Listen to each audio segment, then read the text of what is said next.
one of the most iconic venues from the automotive world.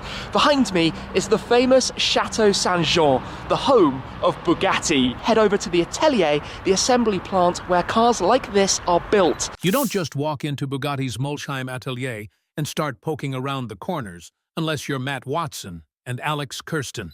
This is the new Bugatti Bolide, a track-only hypercar. It's completely crazy, and I'm going to tell you everything you need to know about it. That is the sound of a supercharger, and this is the brand new Theon Bell 001. They didn't just get a tour. They opened Pandora's box, revealing the raw, terrifying engineering secrets Bugatti usually keeps under $1 billion lock and key. From skeletonized 3D printed parts to the soul-shaking roar of a brand new V16, the duo exposed the high-stakes gamble of the Tourbillon. It's loud, it's expensive, and honestly, Bugatti's PR team is probably still recovering. The duo, Matt and Alex, the perfect storm in Molsheim.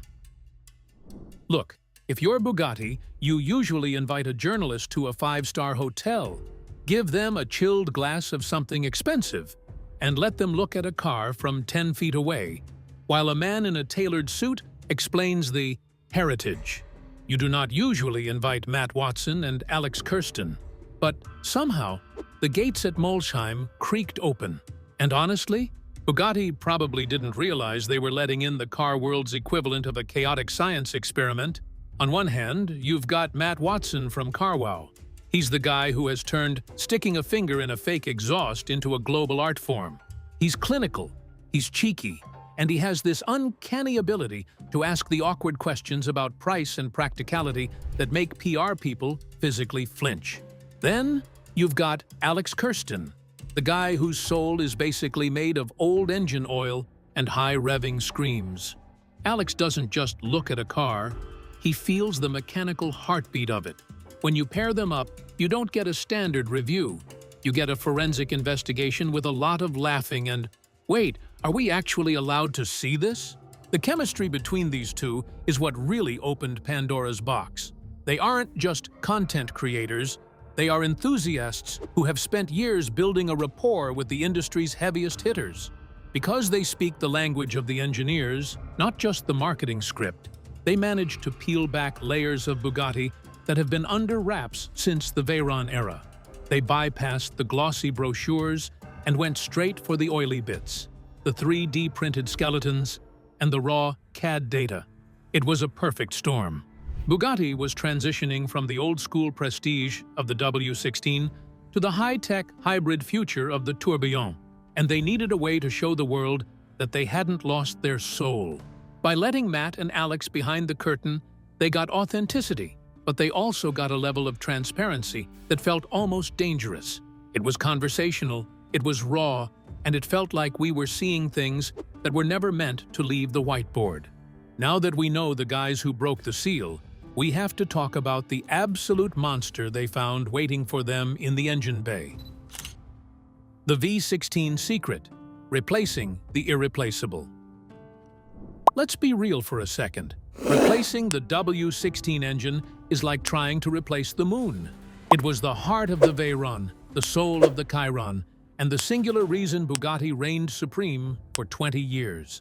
So, when the world heard Bugatti was ditching the turbos for a naturally aspirated V16, the collective, "Wait, what?" could be heard from Molsheim to Tokyo.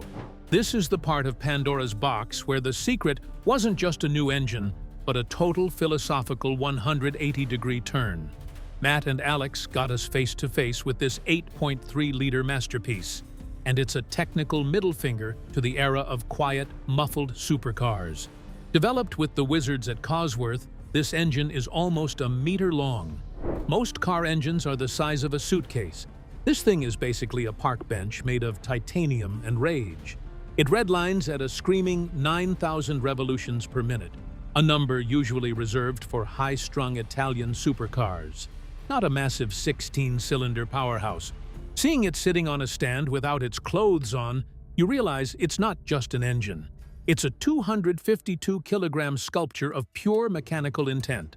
But here's the kicker that Bugatti didn't want to just leak. Without context, the engine alone produces 1,000 horsepower. On its own, that's impressive, but it's actually less than the outgoing Chiron. That's where the box gets interesting. Bugatti didn't just want power, they wanted emotion. By stripping away the 4 turbochargers, they removed the lag, the muffling, and the weight. This engine is naturally aspirated, meaning when you bury your foot, you aren't waiting for fans to spin up. You're getting a direct mechanical punch to the gut, while the V16 wails like a Formula One car from the 90s. It's a move that feels almost rebellious in an industry obsessed with efficiency. Of course, Bugatti isn't stupid. They know 1,000 horsepower isn't enough to stay on top of the hypercar food chain in 2026. So, they tucked 3 electric motors into the chassis, 2 on the front axle and 1 in the rear, bringing the total output to a staggering 1,800 horsepower. The secret they revealed to the duo was the packaging. Even with a 25 kilowatt-hour battery pack and those motors, the whole car weighs 1,995 kilograms, which is actually lighter than the Chiron. It's a mechanical magic trick. The duo showed us the spine of the car where the battery lives, occupying the space where the gearbox used to be. In a clever flip of traditional layout, the new 8-speed dual-clutch transmission now sits behind the engine. This allowed them to pull the seats closer together, narrowing the car's glasshouse and making the whole thing more aerodynamic. It's the kind of high-level Tetris that only happens when you have a blank check and a team of engineers who haven't slept in 3 years. When Matt and Alex stood next to that exposed V16, the scale of the ambition became clear. Bugatti wasn't just building a successor, they were trying to out-engineer physics itself. The roar of this thing is what really haunts you. Unlike the W16, which had a deep industrial thrum, this V16 has a high-pitched metallic rasp that sounds like it's tearing the air apart. Bugatti spent decades perfecting the refined speed, but Matt and Alex showed us that the Tourbillon is about raw, unadulterated noise. It's the sound of 16 pistons dancing at 9,000 revolutions per minute.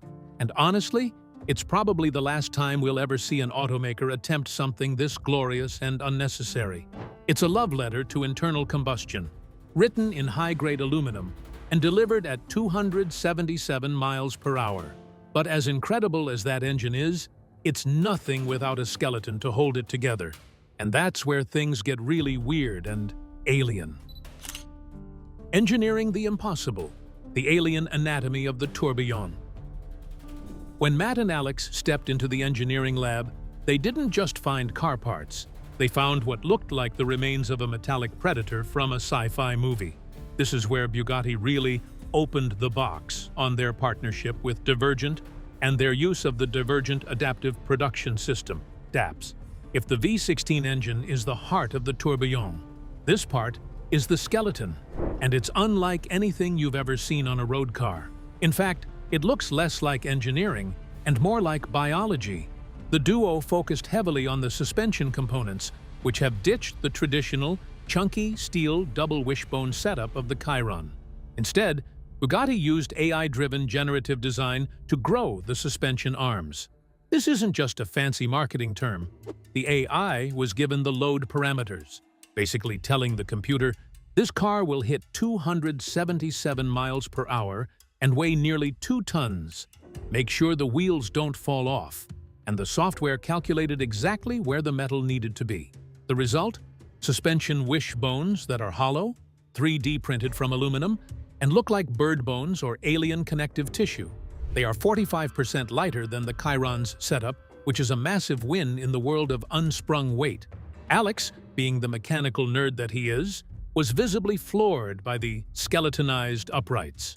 These parts aren't just light, they're incredibly stiff. By using 3D printing, Bugatti can create complex internal lattices that are impossible to make with traditional casting or forging. It's topological optimization, a fancy way of saying they removed every single atom of metal that wasn't doing a job. But the secret that Bugatti's PR team was likely nervous about sharing was just how radical this integration goes. For example, look at the rear of the car. In almost every other vehicle on Earth, there is a dedicated rear crash beam, a heavy chunk of metal designed to soak up an impact. Not here. In the Tourbillon, The massive carbon fiber rear diffuser is the crash structure. They've integrated 3D printed metal crush members directly into the aero components. This 2-for-1 philosophy is how they managed to shove a massive V16, 3 electric motors, and a battery pack into a car that is somehow lighter than its predecessor. Matt Watson pointed out something even the casual observer might miss: the front flying fenders. These aren't just for show. They are structural air ducts. The air flows through the bodywork, cooling the radiators and generating downforce, while the 3D printed structures inside hold the whole front end together. This level of complexity is a nightmare for mass production, which is why Bugatti only plans to build 250 of these. They aren't just building a car, they are proving that with enough computing power and 3D printed titanium, you can ignore the traditional rules of automotive physics. Seeing these parts laid out on a table, away from the finished car's glossy paint, reveals the Pandora's box of how much effort it takes to make the impossible look easy. It's one thing to see these parts on a workbench, but it's another thing entirely to see them pushed to the absolute limit in a car that isn't even allowed on the road. The bolide files, the data, Bugatti kept hidden. If the Tourbillon is Bugatti's elegant future, the bolide is its unhinged, heavy metal past, and Matt and Alex were the ones who finally got to poke the beast with a stick. For years, the bolide lived in this weird space between a concept and a maybe. Bugatti released these insane simulated numbers, a top speed over 310 miles per hour, and a Nürburgring lap time of 5 minutes 23 seconds. But let's be real. Simulations are basically car fan fiction until a real human gets behind the wheel.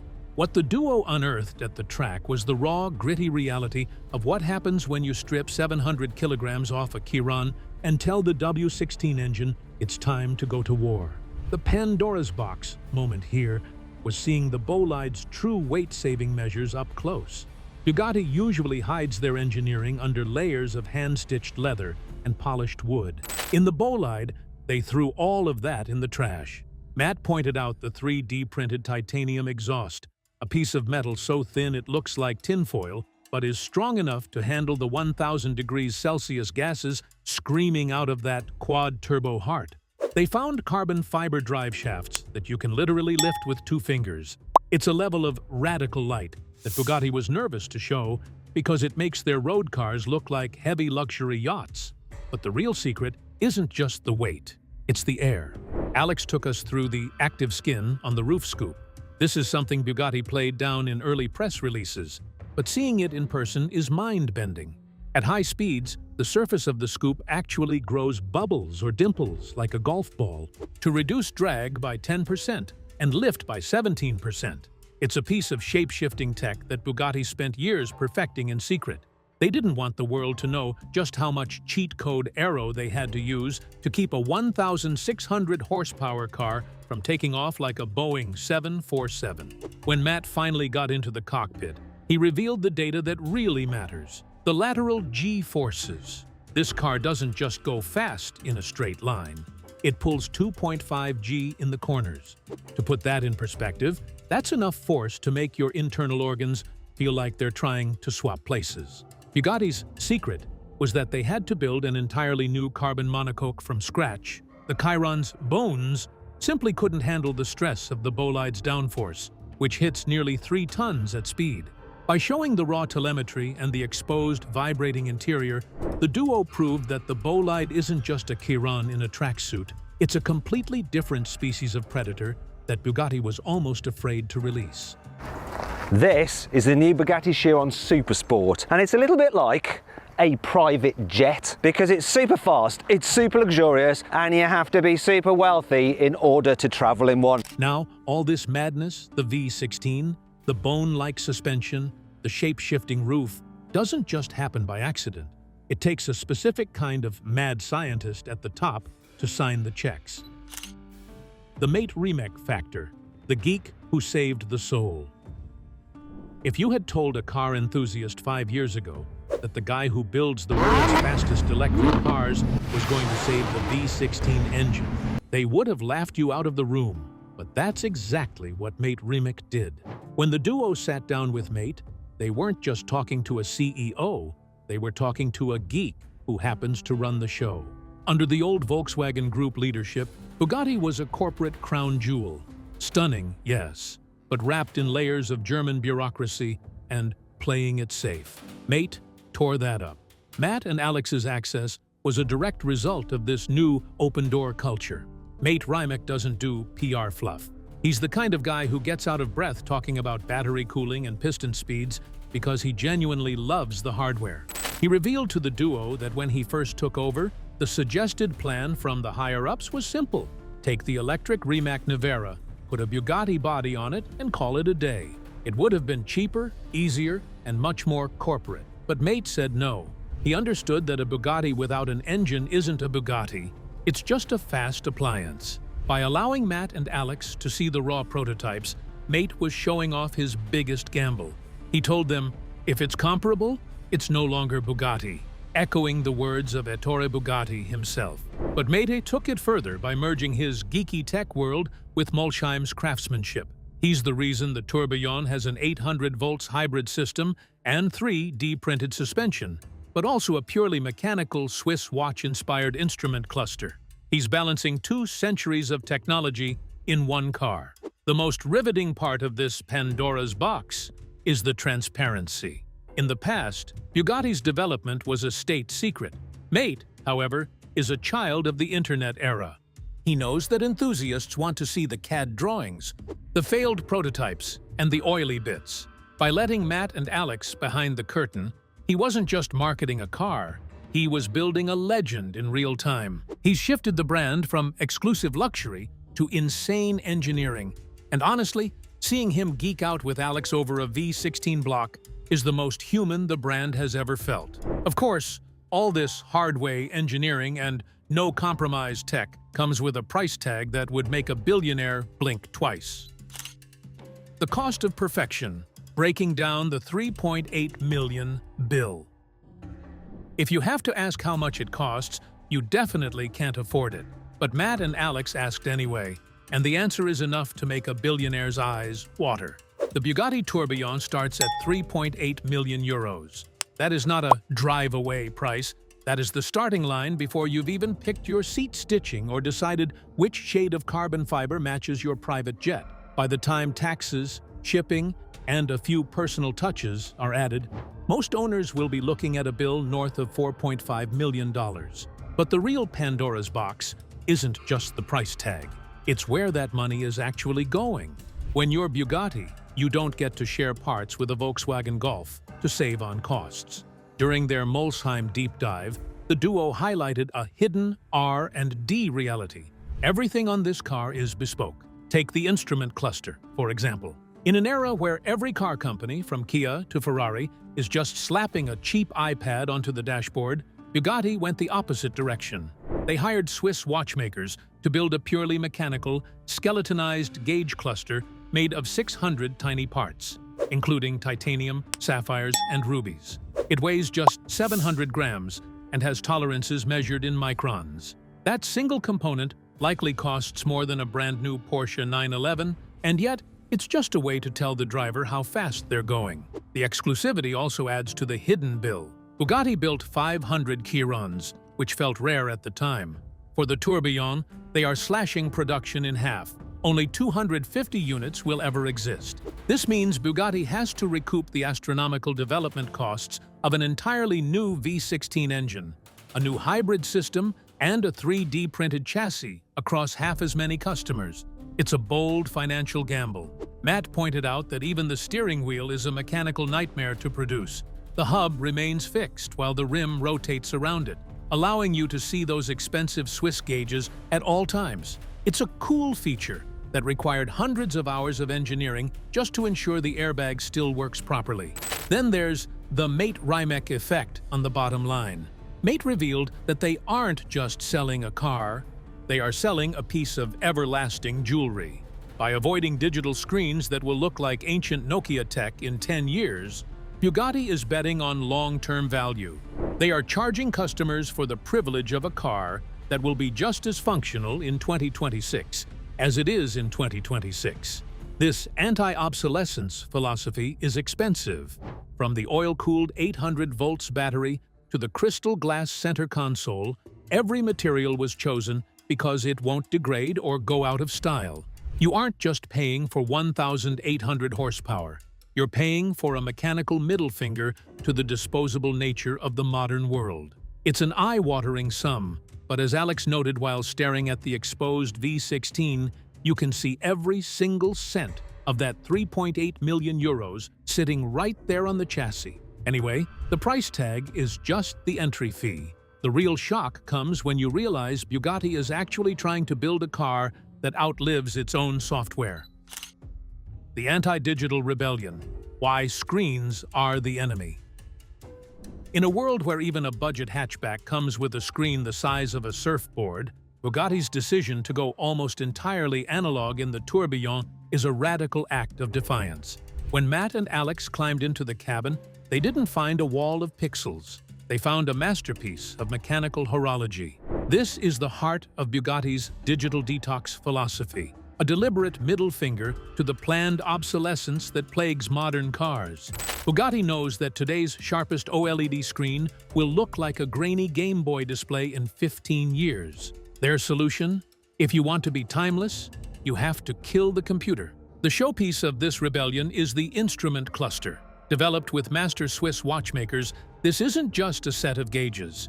It's a 600-part mechanical heart. The unit is skeletonized, meaning you can actually see the tiny titanium gears, rubies, and sapphires working in real time as the needles sweep. These components are built with tolerances as tight as 5 microns. To put that in perspective, a human hair is about 70 microns wide. Bugatti spent millions to ensure that when you hit 250 miles per hour, the vibrations don't turn this delicate jewelry into a pile of expensive dust. It's a mechanical achievement that makes a digital dashboard look like a cheap toy. But the Pandora's box reveal here is the fixed hub steering wheel. Usually, when you turn a wheel, the center and the airbag rotates with it. Bugatti's engineers realized that if the hub moved, you'd lose sight of those beautiful Swiss gauges. So, they spent an unholy amount of time and money engineering a steering column where the rim rotates around a stationary center. This keeps the gauges perfectly framed at all times. Alex noted that the feeling of the rim moving while the center stays still is utterly surreal. But it's the only way to prioritize the mechanical soul over digital convenience. Of course, Bugatti isn't totally stuck in the 19th century. There is a screen, but it's hidden like a shameful secret. It only deploys from the top of the dashboard when you absolutely need a reversing camera or Apple CarPlay, and even then, it flips into a portrait mode to stay as unobtrusive as possible. By burying the tech, Bugatti is making a high-stakes bet. They are selling a car that will still look and feel contemporary at a concours d'élégance in the year 2126. They've swapped the latest tech for the forever tech, proving that in the hypercar world, the ultimate luxury isn't a faster processor, it's the absence of one. But building a car that lasts forever means you have to be able to fix it forever. And that leads us into the terrifying world of hypercar healthcare. The maintenance paradox, the hidden cost of forever. Building a car to last 100 years is a romantic idea, but Matt and Alex's deep dive into the Tourbillon's guts revealed a terrifying reality. The more timeless a car is, the more complex it is to keep alive. This is the Pandora's box of hypercar ownership. Bugatti isn't just selling you a vehicle. They are selling you a lifelong commitment to high-stakes maintenance that makes a standard supercar service look like a quick trip to Jiffy Lube. The biggest mechanical headache? The battery. In most hybrids, the battery is a box you can swap out. In the Tourbillon, the 25 kilowatt-hour 800-volt battery is a structural member of the carbon fiber monocoque. It sits in a T-shape right behind the passengers and down the central tunnel. Because it's integrated into the chassis, it's not something your local mechanic can just unplug. If that battery fails or reaches the end of its life in 20 years, the car essentially has to be surgically opened up. Bugatti uses a direct oil cooling system for the 1,500 and more cells, which is brilliant for performance, but a nightmare for long-term seals and leaks. Then there are the 3D printed parts. While Matt and Alex geeked out over the bone-like suspension, there's a dark side to that tech. These parts cannot be repaired. If you clip a curb in a tourbillon and bend an AI-designed, topologically optimized wishbone, you can't just hammer it back into shape or weld it. It has to be replaced with a factory-fresh, 3D printed titanium or aluminum unit. One of the ways Bugatti will reduce the weight of the tourbillon is by 3D printing the suspension components. It uses AI to design each part. It's all very clever, and this will be the first road-going production car to use this technology. Mate Rimac recently had to debunk rumors that these parts cost hundreds of thousands of dollars. But even at his corrected price of $25,000 per headlight, a minor fender bender in a tourbillon could easily result in a repair bill that exceeds the cost of a luxury house. To manage this, Bugatti relies on its legendary Flying Doctors, a small team of elite mechanics who travel the globe to service cars in owners' garages. These aren't just grease monkeys, they are forensic engineers who monitor the car's health in real time via a satellite telemetry system. They know if your tire pressure is low or if a sensor is glitching before you do. But this level of concierge service comes with a price tag. For previous models, an extended 4-year service plan could cost upwards of $200,000. For the tourbillon, with its mix of 9,000 revolutions per minute mechanical violence and high-voltage electrics, the cost of forever is a perpetual subscription to Bugatti's engineering brilliance. So, after seeing the guts, the glory, and the terrifying price of keeping it all running, what does this actually mean for the future of the brand? What happens when the box stays open? So, what are we left with after Matt and Alex have finished poking around the Molsheim workshop? We're left with a Bugatti that has effectively reset the clock on the hypercar industry.